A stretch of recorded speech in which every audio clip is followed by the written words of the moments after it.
सभापति जी आगे सर, आगे। आज हम संविधान की गौरवशाली यात्रा पे बात करने के लिए चर्चा कर रहे हैं। कल से ये चर्चा चल रही है सर। मैंने बहुत सारे दोनों पक्ष के और जितने भी हमारे मेंबर हैं सुना सर, उनको बड़े बड़े नेता हैं सर। इसके भाग 1 में लिखा हुआ है India that is Bharat, Hindustan नहीं लिखा हुआ है सर।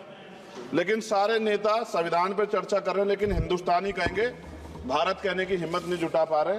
ये बड़ा सवाल है सर कि क्या संविधान के हिसाब से बात रखी जा रही। मैं धन्यवाद दूंगा फूले साहब बाबा साहब अम्बेडकर को और मेरे नेता मान्यवर साहब श्री काशीराम को। 25 नवंबर 1949 को संविधान को सौंपते हुए डॉक्टर बाबा साहब अम्बेडकर ने कहा था कि 26 जनवरी 1950 को हम विरोधाभास भरे जीवन में प्रवेश करने जा रहे हैं। राजनीतिक जीवन में तो हमारे पास समानता होगी, लेकिन सामाजिक और आर्थिक जीवन में असमानता होगी। क्या ये चुनौती आज 75 साल बाद दूर हुई है? भारत ने 26 जनवरी 1950 को संविधान लागू होने के साथ खुद को एक संप्रभु लोकतांत्रिक और गणतांत्रिक राज्य होने का ऐलान किया। लेकिन सर उस समय संविधान की स्थिति ये थी कि जैसे गांव का कोई आदमी, मैं 50 की बात कर रहा हूं, वो 50 साल पहले शहर में आ जाता और बड़े लोगों की महफिल में चला जाता, उस जहां वो खाना खा रहे हो, और वो टेबल पे नैपकिन को खा के जो है ये कहता कि ये तो फीका, क्योंकि वो जानता ही नहीं था, वो समझता नहीं था संविधान को, संविधान है क्या। संविधान उसके लिए महज दस्तावेज था। ये जिम्मेदारी थी राजनीतिक दलों पे कि वो संविधान को व्यवहार में लेके आते। और इसके इतने सारे आर्टिकल हैं, अगर इनको व्यवहार में लाया जाता तो मुझे लगता कि आज देश बहुत बदल गया होता। बाबा साहब ने कहा था कि लोकतंत्र भारतीय भूमि का केवल ऊपरी पोशाक है, उनके अनुसार यहाँ की संस्कृति अनिवार्य तौर पर लोकतांत्रिक है। भारत जैसे गरीब और गैर बराबरी वाले देश में संविधान के जरिए छुआछूत खत्म करना, वंचितों के लिए सकारात्मक उपाय करना, सभी वयस्कों के लिए मतदान का अधिकार देना और सबके लिए सम्मान अधिकार तय करना, ये बहुत बड़ी उपलब्धि थी सर। ये संविधान है कि आप वहां बैठे हैं और मैं यहाँ खड़ा होकर अपनी बात रख रहा हूं, और इस देश में आदिवासी महिला के तौर पे जो है राष्ट्रपति बनी है, और प्राइम मिनिस्टर तो नहीं बना, लेकिन शेड्यूल कास्ट के बड़े नेताओं को भी जो है राष्ट्रपति बनने का मौका मिला। इस संविधान की देन, अगर वोट हम पे नहीं होता तो शायद अमीर और जो राजा महाराजा खुद को मानते हैं हमारी गलियों तक नहीं आ पाते, हमारे हाल नहीं जान पाते। आजादी का मतलब सर सिर्फ अधिकार पाना बढ़ नहीं है, इसके लिए हमारे संविधान में सरकार और नागरिकों के अधिकारों के साथ साथ उनके कर्तव्यों का विस्तार से उल्लेख किया गया है। बाबा साहब ने संविधान सभा में दिए गए भाषण में कहा था कि स्वतंत्रता आनंद का विषय है, पर अब हमें अपनी जिम्मेदारियों पर भी ध्यान देना होगा। संविधान ने सुनिश्चित किया कि रानी के पेट से राजा जन्म नहीं लेगा, वोट से नेता तैयार होगा। आर्थिक बराबरी के लिए सरकार क्या कर रही है? गरीब और गरीब हो रहा है, अमीर और अमीर हो रहा है। सुबह उठते कहीं बम की धमकी मिलती, कहीं दंगे की। ये अमृत काल है सर या धमकी काल है? कितना बढ़ रहा है? आर्टिकल 15 सर, भारत में आज भी घोड़ी चढ़नी बैठनी होती है। सर क्या दलितों को यहाँ भी बोलने का सर,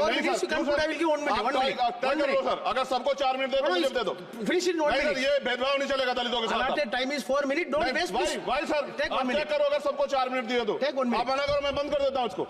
क्या दलितों को सबसे आखिरी में नंबर मिलेगा और बोलने का मौका मिलेगा?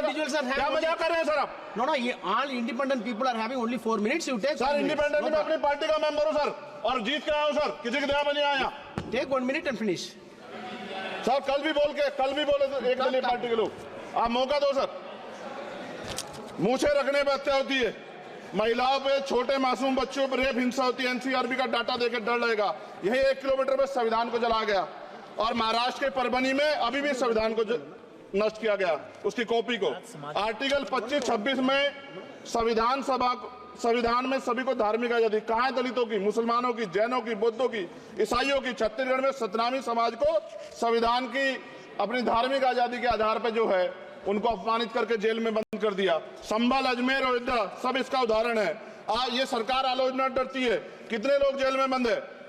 मिरान हैदर, खालिद सैफी, उमर खालिद खान, सिफा खान, गुलफ्शा फातिमा और आजम खान साहब राजनीतिक विरोध में बंद है।